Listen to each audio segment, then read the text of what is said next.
नमस्कार दोस्तों, स्वागत है आपके अपने चैनल आईएएस एनालिसिस में। घटना चक्र की टॉपिक नंबर यहाँ पे होगा 10, जिसमें है दिल्ली सल्तनत। अर्थात विविध है, यहाँ पे पूरा मिक्सअप क्वेश्चन देखने के लिए मिलेगा। क्वेश्चन की संख्या लगभग 21 के आसपास है। चलिए हम लोग बारी बारी से देखने का प्रयास करते हैं। काफ़ी इंपॉर्टेंट यहाँ पे क्वेश्चन है, जो कि पूरा पूरा मिक्स है। पहला प्रश्न, भारत में पोलो खेल का प्रचलन किया हुआ था, किसके द्वारा किया गया था? तो ये किया गया था, देखिए, तुर्कों के द्वारा। भारत में पोलो खेल का प्रचलन तुर्कों ने किया था। और ज्ञातव्य है कि कुतुबुद्दीन ऐबक वही था जो पोलो अर्थात चौगान भी उसको बोला जाता है, बहुत शौकीन था। इसी खेल के दौरान, ठीक है, घोड़ों से गिर जाने के कारण बेचारा 1210 में उसकी मृत्यु हो गई। नेक्स्ट प्रश्न, सूची 1 को सूची 2 से यहाँ पे सुमेलित करना है। यहाँ पे देख पा रहे दिया है फिरोज शाह तुगलक, बलबन, अलाउद्दीन, जहांगीर। अब यहाँ पे सूची 2 से यहाँ पे मैच करना है, ठीक है। तो यहाँ पे देखेंगे तो सबसे पहले हम लोग बात करें फिरोज शाह तुगलक की, ठीक है। तो फिरोज शाह तुगलक ने, देखिए, यहाँ पे नहरों का निर्माण तो आपको पता है बहुत ज़बरदस्त तरीके से करवाया हुआ था। इसके अलावा यहाँ पे देखिए कुछ और भी हो जाएगा, जैसे कि बलबन के द्वारा अगर देखा जाए यहाँ पे तो नवरोज को मनाया गया था। नवरोज जो ईरानी त्यौहार होता था, प्रकृति पूजा वगैरह आप कह सकते हैं, या फिर ईरान का नया साल के रूप में समझ सकते हैं। अलाउद्दीन खिलजी के द्वारा पे देखिए, ठीक है, दीवाने रियासत को एक रेवेन्यू डिपार्टमेंट टाइप का था। इसके बाद यहाँ पे हो जाएगा जहांगीर के समय ही सर थॉमस रो यहाँ पे आया हुआ था। तो ए का 3 हो जाएगा, और ए का 3 और बी का हो जाएगा 2। ए का 3 और बी का 2, देखिए ऐसा एक ही ऑप्शन है बी। निम्नलिखित में से कौन युग में यहाँ पे सही सुमेलित कह रहा है कि नहीं है? इब्न बतूता मोरक्को यात्री ही था, देखिए यहाँ पे। मार्को पोलो इटली का ही था। अब्दुल रजा को ध्यान रखिएगा, ठीक है, यहाँ पे कह रहा है तुर्की का था, ठीक है। अब्दुल रजा कह रहा है कि तुर्की का था, जबकि अब्दुल रजा तुर्की का नहीं था, ईरान का शाह का राजदूत हुआ करता था। और यहाँ पे है नूनीज तो पुर्तगाल ही का था, ठीक है। तो इसीलिए करेक्ट उत्तर हो जाएगा सी। अब यही जो अब्दुल जो रजा का था, ध्यान रखिएगा, जो विजयनगर अगर हम लोग साम्राज्य की बात करें तो वहाँ का एक शासक हुआ करता था देवराय द्वितीय, ध्यान रखिएगा, देवराय सेकेंड के समय ही अब्दुल रजाक आया हुआ था। टाइम पीरियड की बात करें तो लगभग 1400, ठीक है, 22 से लेके 46 के बीच इसका, ठीक है, टाइम पीरियड था देवराय सेकेंड का। घोड़ा, ठीक है, काफ़ी फेमस था उस समय। विजयनगर साम्राज्य का आयातित वस्तु में सबसे मोस्ट इम्पोर्टेंट जो वस्तु था वो था घोड़ा। देख पा रहे हैं यहाँ पे। निम्न यात्रियों के पधारने का अनुक्रम यहाँ पे क्या रहा है? देखिए बड़ा इंपॉर्टेंट सवाल है, पधारने का सही क्रम यहाँ पे क्या रहा है? तो नंबर 1 यहाँ पे हो जाएगा, देखिए, अलबरूनी ही आया हुआ था, ध्यान रखिएगा। अलबरूनी बहुत पहले आया हुआ था, देखिए, महमूद गजनवी के समय से ही यहाँ पे था वो, ठीक है। उसके बाद से यहाँ पे हो जाएगा इब्न बतूता आया हुआ था, मोरक्को यात्री। उसके बाद यहाँ पे हो जाएगा टेवर्नियर, हो जाएगा फ्रांसीसी यात्री। टेवर्नियर यात्री जो आया हुआ था, ध्यान रखिएगा, शाहजहाँ के समय आया हुआ था।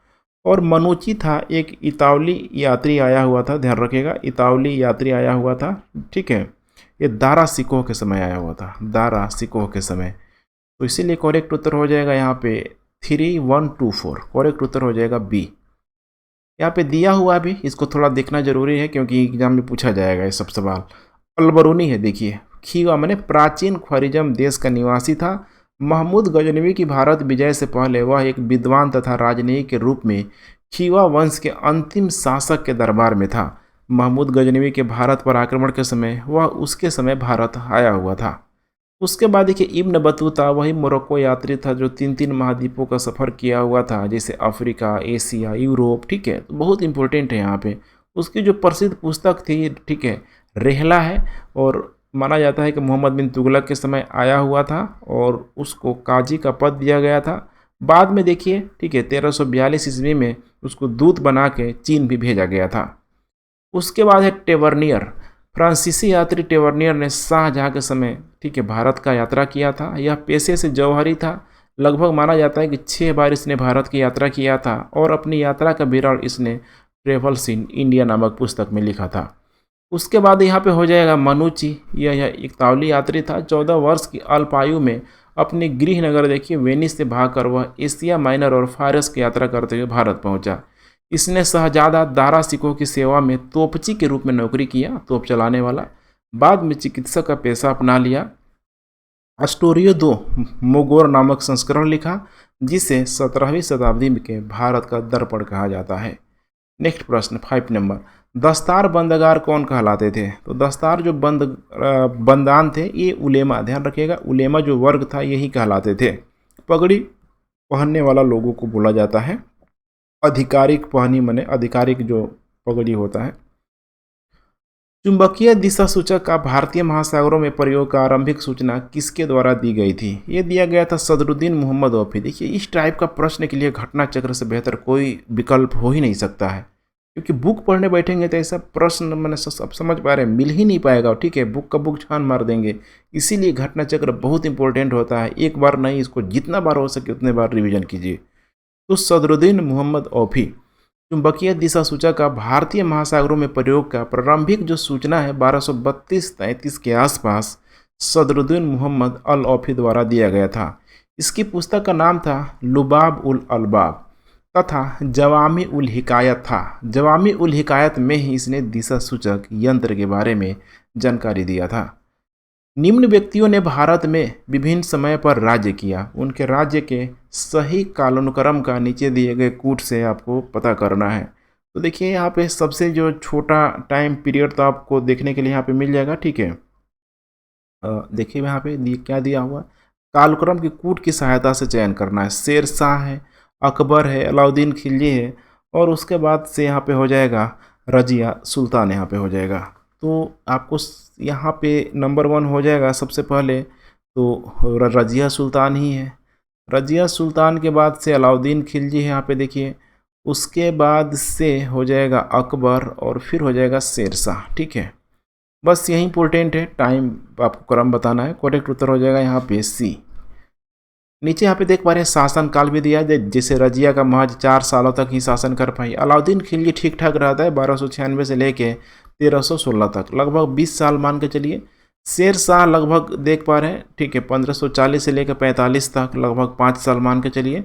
और अकबर का टाइम पीरियड बहुत लंबा है, लगभग 49, 56-4, ठीक है, लगभग 49 के आसपास। ठीक है, 56 है ना यहाँ पे, ठीक है, तो 56 यहाँ पे हो जाएगा, वही मान के चलिए 49 साल के आसपास। ठीक है, सूची 1 को सूची 2 से सुमेलित करना है। अब यहाँ पे देखिए युद्ध दिया हुआ है, चंदवाड़ा का युद्ध बहुत इंपॉर्टेंट है। चंदवाड़ा का युद्ध 1194 में, तैमूर का आक्रमण हुआ था 1398 में, माने 98 या फिर 99 भी कहीं कहीं लिखा रहता है। तालीकोटा का युद्ध देखिए यहाँ पे 1565 में, और घाघरा का युद्ध 1529 में, जो ठीक है बंगाल का जो सुल्तान था उसके खिलाफ लड़ा था। ठीक है, लड़ा गया था यहाँ पे बाबर के द्वारा। तो यहाँ पे करेक्ट उत्तर हो जाएगा ए का 2 और बी का हो जाएगा 1। ए का 2 बी का 1, ऐसा एक ही ऑप्शन है, डी यहाँ पे हो जाएगा। निम्नलिखित में से कौन सा युग्म सुमेलित नहीं है? जैसे कि बहादुर शाह यहाँ पे है। ठीक है, बहादुर शाह गुजरात का ही था जिसको पुर्तगालियों ने पानी में डुबा के मार डाला। ठीक है, मैंने ठीक है धोखे से।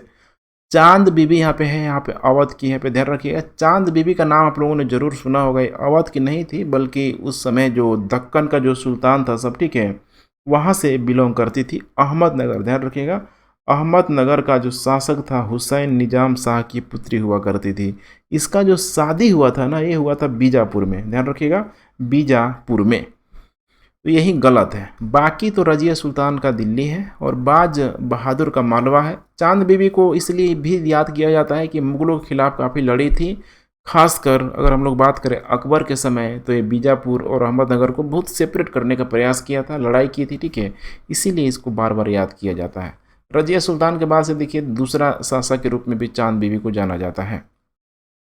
निम्नलिखित घटनाओं पर विचार करना है आपको। ठीक है, जैसे कि विजयनगर के कृष्णदेवराय का शासनकाल है, कुतुब मीनार का निर्माण, पुर्तगालियों का भारत आगमन और फिरोज शाह तुगलक का निर्माण। ठीक है, मैंने तुगलक की मृत्यु। तो सर्वप्रथम तो देख ही रहे कुतुब मीनार का यहाँ पे निर्माण हुआ।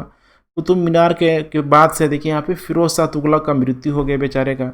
फिर पुर्तगालियों का यहाँ पे ठीक है, देखिए फिर उसके बाद से यहाँ पे हो जाएगा विजयनगर की स्थापना हुई। फिर 1498 के आसपास पुर्तगालियों का आगमन हुआ। करेक्ट उत्तर हो जाएगा देखिए 2 4, ठीक है, 3 1 2, ठीक है 4, उसके बाद हो जाएगा 3, उसके बाद यहाँ पे हो जाएगा 1। ठीक है, ये उल्टा हो गया लगता है। ठीक है, देखिए एक बार फिर से, आप लोग समझ में आ ही गया होगा, लेकिन फिर से देख लीजिए, लगता है उल्टा हो गया। नंबर 1 हो जाएगा कुतुब मीनार का निर्माण, उसके बाद हो जाएगा फिरोज शाह तुगलक की मृत्यु, उसके बाद होगा देखिए यहाँ पे, ठीक है, पुर्तगालियों का भारत में आगमन, और फिर जब शुरू होगा यहाँ पे कृष्णदेव राय का शासनकाल तुलु वंश से। तो बस यही था। निम्नलिखित घटनाओं पर विचार कीजिए तथा इन्हें कालानुक्रम अनुसार यहाँ पे व्यवस्थित करना है। ठीक वैसे ही फिर से करना है आपको, ठीक है। चलिए देखते हैं हम लोग। तो यहाँ पे देखिए नंबर 1 यहाँ पे हो जाएगा, इसमें मोहम्मद बिन तुगलक द्वारा राजधानी का स्थानांतरण, अफगानपुर षड्यंत्र, जलालुद्दीन खिलजी के हत्या, और उसके बाद से यहाँ पे है तराइन का द्वितीय युद्ध, ठीक है। तो इसमें देखिए लगभग 1192 के आसपास तो देखिए तराइन का द्वितीय विश्व युद्ध हुआ था, तो नंबर 1 तो यही हो जाएगा। उसके बाद आप देखेंगे तो जलालुद्दीन खिलजी की हत्या हुई थी, ठीक है। उसके बाद आप देखेंगे तो लगभग यहाँ पे अफगानपुर षड्यंत्र हुआ था, फिर यहाँ पे मोहम्मद बिन तुगलक के द्वारा राजधानी का स्थानांतरित किया था। तो बिल्कुल ऊपर से है 4, 3, 2 और 1 हो जाएगा, ठीक है। यहाँ पे एक्सप्लेनेशन भी दिया हुआ, आप देख सकते हैं पॉज करके। निम्नलिखित अवतरण का ध्यान दीजिए। देखिए यूपीएससी का प्रश्न है, अपने लगभग 30 वर्ष के व्यापक यात्री जीवन में उसने पूर्वी गोलार्ध के विस्तृत भूभाग की यात्रा की। उस विशाल भूभाग को, जिसमें आज कोई कुल 44 देश आते हैं, कुल मिलाकर लगभग देखा जाए तो 73,000 मील की दूरी चलकर पार की। पूर्व आधुनिक काल का संसार का सबसे बड़ा वह यात्री कौन था? पता है आपको, मोरक्को यात्री है यहाँ पे, ठीक है। इब्न बतूता ही था, मैंने तभी हिट कर दिया था आप लोगों को, 3 महाद्वीपों की यात्रा करने वाला था। देख पा रहे हैं, ठीक है। उन विषम परिस्थितियों में कितने बार उसको लूटा गया, ठीक है, मतलब मरने से बचा था, फिर भी वहीं था। विल पावर उसके अंदर इतना मजबूत था कि देखिए 73,000 मील, सोचिए। 1271 में अपनी यात्रा पर रम करके मार्को पोलो ने 24 वर्षों तक लगभग 24,000 मील की दूरी किया था। मंगोल शासक कुबलई खान की सहायता से प्राप्त मार्को पोलो की यात्राओं ने पूर्व मध्य एशिया, चीन एवं मंगोलिया शामिल है। निश्चित रूप से मार्को पोलो शिखर या यावरों में से एक था, किंतु मोरक्को का इब्न बतूता भूभाग की लंबाई एवं विशालता की दृष्टि से मार्को पोलो से बड़ा घुमक्कड़ था। उसने दक्षिण अफ्रीका, पश्चिम अफ्रीका, दक्षिण यूरोप, मध्य पूर्व भारतीय उपमहाद्वीप, मध्य एशिया, दक्षिण पूर्व एशिया, चीन, कुल मिला के 3 ही महाद्वीप है, अलग अलग बांट के इसको बताया जा रहा है। इसके लगभग 73,000 मील, मैंने इसको कन्वर्ट करेंगे जब, ठीक है, किलोमीटर में, तो ये आ जाएगा लगभग 1,17,000 किलोमीटर, क्योंकि 1 मील बराबर होता है 1.6, ठीक है, किलोमीटर के आसपास। तो यह अपने 30 वर्षों के जीवन में इतनी यात्रा किया हुआ था, तब जाकर वापस से लौट के गया हुआ था, भूमध्य सागर को पार करके वापस गया था ये अपने यहाँ मोरक्को।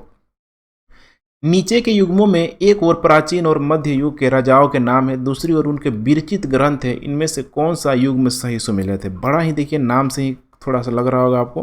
तो कृष्णदेव राय के द्वारा तो देखिए अमुक्त माल्यद लिखा हुआ था, जनरली यह आपको पता होना चाहिए, मैंने बहुत अच्छे से इसको पढ़ाया भी हुआ था, ठीक है। तो कृष्णदेव राय ने बताया जा रहा है यहाँ पे कि कौन सा युग्म सही सुमेलित है। तो कृष्णदेव राय के द्वारा अमुक्त माल्यद था, ये गलत हो जाएगा। महेंद्र वर्मन के द्वारा देखिए मत विलास प्रहसन लिखा गया था, बिल्कुल सही है, ठीक है।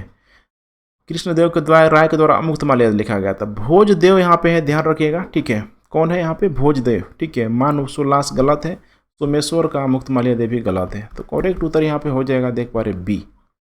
विजयनगर के शासक कृष्णदेव राय ने तेलुगु में अमुक्त माल्यद की रचना की थी। मत विलासन की रचना महेंद्र वर्मन ने की थी। और भोज ने देखिए यहाँ पे सम रंग गण सूत्रधार एवं सोमेश्वर ने किया हुआ था मानसोल्लास, ठीक है। सोमेश्वर ने मानसोल्लास, ध्यान रखिएगा, ठीक है। दिल्ली सल्तनत के किस वंश ने सबसे कम समय तक शासन किया हुआ था? उस वंश का नाम है, देखिए कितना बार मैंने आपको पढ़ाया हुआ है, खिलजी वंश, ठीक है। देखते ही आप इसके टिक कीजिए, खिलजी वंश। और सबसे अधिक जो टाइम पीरियड होगा वो तुगलकों का होगा। आइन उल मुल्क मुल्तानी ने इनमें से किस शासक के अधीन सेवा नहीं किया हुआ था? उस शासक का नाम था इल्तुतमिश, क्योंकि आइन उल मुल्तानी ने अलाउद्दीन खिलजी, मोहम्मद बिन तुगलक एवं फिरोज शाह तुगलक के अधीन अपनी सेवा प्रदान किया हुआ था। अलाउद्दीन खिलजी ने 1305 ईस्वी में आइन उल मुल्क मुल्तानी को मध्य भारत भेजा, जहां उसने मालवा पर विजय किया। वह अंतिम दिनों में दक्षिण विजय में व्यस्त रहा। नेक्स्ट प्रश्न 16 नंबर, निम्नलिखित में से किस प्रथा की शुरुआत राजपूतों के समय हुआ था? ठीक है, राजपूतों के समय जो प्रथा शुरू हुआ था, ध्यान रखिएगा, जौहर प्रथा, ध्यान रखिएगा, जौहर प्रथा राजपूतों द्वारा मुस्लिम आक्रमणकारियों से स्त्रियों की रक्षा के लिए जौहर प्रथा का प्रचलन शुरू हुआ था। इसमें सभी राजपूत पुरुषों के युद्ध में मारे जाने के पश्चात किले में जो भी महिलाएं होती थी जी, ठीक है, सामूहिक रूप से अपना, ठीक है, मतलब आग के समीप मतलब समझ रहे हैं ना, कूद के अपना, ठीक है, जौहर कर देना। सती प्रथा एवं बाल विवाह जैसी प्रथाएं यद्यपि राजपूतों के समय बढ़ी थी, यथापि ये पहले से चली आ रही थी, लेकिन मुस्लिम आक्रमण के बाद से और तेजी से होने लगा। ठीक है, और इसका एविडेंस हमें देखने के लिए मिलता है जौहर का, जैसे कि जो शासक था दाहिर, जब मीर कासिम ने, ठीक है, जब माना जाता है कि अटैक किया हुआ था उस समय, ठीक है, उसके जो फैमिली जो मेंबर वगैरह हुए थे, ठीक है, वहाँ पे हुए थे। आगे चल के और भी देखने के लिए मिलेगा, जो हिंदू कुश का जो शासक होता था, हिंदू शाही वंश का शासक हुआ करता था, उसकी भी पत्नी का, ठीक है, हमें देखने के लिए मिलता था कि जौहर लोगों ने किया हुआ था। तो काफ़ी लंबी चौड़ी यहाँ पे कहानी है। निम्नलिखित मध्यकालीन विद्वान लेखकों में से कौन जैन धर्म का अनुयायी था? ये अनुयायी हेमचंद्र सूरी, ध्यान रखिएगा, हेमचंद्र सूरी मध्यकालीन विद्वान लेखकों में जैन धर्म का अनुयायी था। वह जय सिंह सिद्धराज के दरबार को सुशोभित करता था। उसी से प्रभावित होकर जय सिंह सिद्धराज ने आबू पर्वत पर एक मंडप का निर्माण करवाया और उसने जैन तीर्थंकरों की मूर्तियां भी स्थापित करवाई थी, जो अनंतर एक जैन तीर्थ के नाम से जाना जाता है। सूची 1 को सूची 2 से यहाँ पे सुमेलित करना है। प्लासी का युद्ध, ये तो बच्चे पता है, ठीक है, मैंने बच्चे को पता है, 1757। उसके बाद देखिए कलिंग का युद्ध ऐसा दिया है ना, देखिए ईसा पूर्व दिया है, तो कलिंग का युद्ध तो चूंकि अशोक के समय हुआ था 261 मैंने 61 ईसा पूर्व में। उसके बाद यहाँ पे देखिए हो जाएगा हल्दी घाटी का युद्ध 1576 में, ठीक है, महाराणा प्रताप वर्सेस, ठीक है, मान सिंह। और फिर हो जाएगा तराइन का युद्ध, ठीक है, तराइन का युद्ध आपको तो पता ही होना चाहिए, ठीक है, पृथ्वीराज चौहान और मोहम्मद गोरी का बीच, ठीक है। तो यहाँ पे आपको ध्यान रखना है। ए का हो जाएगा, देखिए बैटरी मेरा डिस्चार्ज हो गया, ठीक है, ए का हो जाएगा 4 और बी का हो जाएगा 1। ए का 4 और बी का 1, करेक्ट उत्तर हो जाएगा यहाँ पे सी। इसमें दिया हुआ देख पा रहे हैं यहाँ पे प्लासी का युद्ध, सब आपको आगे जानने के लिए मिलेगा। कलिंग का युद्ध सब मैंने करवा दिया हुआ है। हल्दी घाटी का युद्ध आपको आप जानने के लिए मिलेगा, ठीक है। तराइन का द्वितीय युद्ध भी मैंने करा दिया है, ठीक है। सूची 1 को सूची 2 से यहाँ पे सुमेलित करना है। नंबर 1 यहाँ पे दिया हुआ है अकबर। देखिए अकबर है, मोहम्मद बिन तुगलक, इल्तुतमिश और यहाँ पे है शेरशाह। थोड़ा आप भी अपना, ठीक है, कॉमन सेंस लगाते रहे। तो यहाँ पे देखिए पा रहे हैं यहाँ पे शेरशाह यहाँ पे हो जाएगा, अकबर हो जाएगा। अकबर का आपको पता होना चाहिए, अकबर ने जो काम करवाया हुआ था, ठीक है। सबसे पहले हम लोग शेरशाह को देख लेते हैं, ठीक है। अकबर हो जाएगा, आईन दहसाला हो जाएगा। और मोहम्मद बिन तुगलक का देखिए क्या हो जाएगा, इसका हो जाएगा प्रतीक मुद्रा, वहीं जो तांबे का जीतल चलाया हुआ था।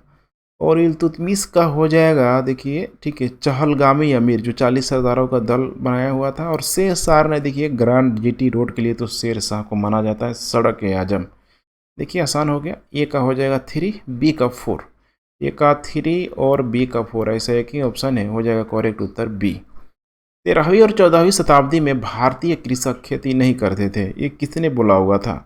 उसका नाम, सॉरी, 13वीं और 14वीं शताब्दी में भारतीय कृषक खेती नहीं करते थे। तो देखिए गेहूं, जौ, चना की करते थे, मक्का की ध्यान रखिएगा, उस समय लोग मक्का की कृषि यहाँ पे नहीं करते थे, क्योंकि मक्का जो है ना, यहाँ पे देखेंगे तो यूरोपीय लोगों के द्वारा यहाँ पे लाया गया था, ठीक है। तो यहाँ पे देख पा रहे हैं मक्का जो, देखिए यहाँ पे, ठीक है, जो समझ रहे ना पॉपकॉर्न, ठीक है, पुर्तगाली इसको लेकर आए हुए थे। तो देखिए पूछ रहा है 13वीं 14वीं शताब्दी में, तो चूंकि इसमें तो पुर्तगाली आए नहीं थे। मध्यकालीन भारत में महत्तर और पटकिल पद नाम किसके लिए प्रयुक्त होता था? ये प्रयोग किया जाता था ग्राम मुखिया के लिए, ठीक है। तो यहाँ पे दिया भी है, यहाँ पे देख लीजिएगा आप लोग, बहुत लंबा चौड़ा दिया हुआ है। ये जो टाइम पीरियड है, देखिए उस समय का, एक खासकर दक्षिण भारत के संदर्भ में महत्तर, और दूसरा दिया है पटकिल, महत्तर और पटकिल, ठीक है, ये दिया हुआ है, देख पा रहे हैं यहाँ पे। वैदिक साहित्य के अनुसार गांव का मुखिया ग्रामीण कहलाता था, ठीक है, उत्तर भारत का ही है। उत्तर भारत में उसे ग्रामिका या ग्रामिका कहा जाता था। महाराष्ट्र में उसे ग्रामकुत या पटकिल कहा जाता था। कर्नाटक में गुवन तथा उत्तर प्रदेश में महत्तर कहा जाता था। देखिए कितना कॉम्प्लिकेटेड यहाँ पे बनाया हुआ है, ठीक है। तो ठीक है फ्रेंड्स, इतना हम लोग कंप्लीट होता है दिल्ली सल्तनत। कल हम लोग बात करेंगे उत्तर भारत एवं दक्कन के जो भी प्रांतीय राजवंश था जो सेपरेट हुआ था दिल्ली सल्तनत से, उससे हम लोग बात करेंगे। तो शेयर करते रहें। Thanks for watching. जय हिंद।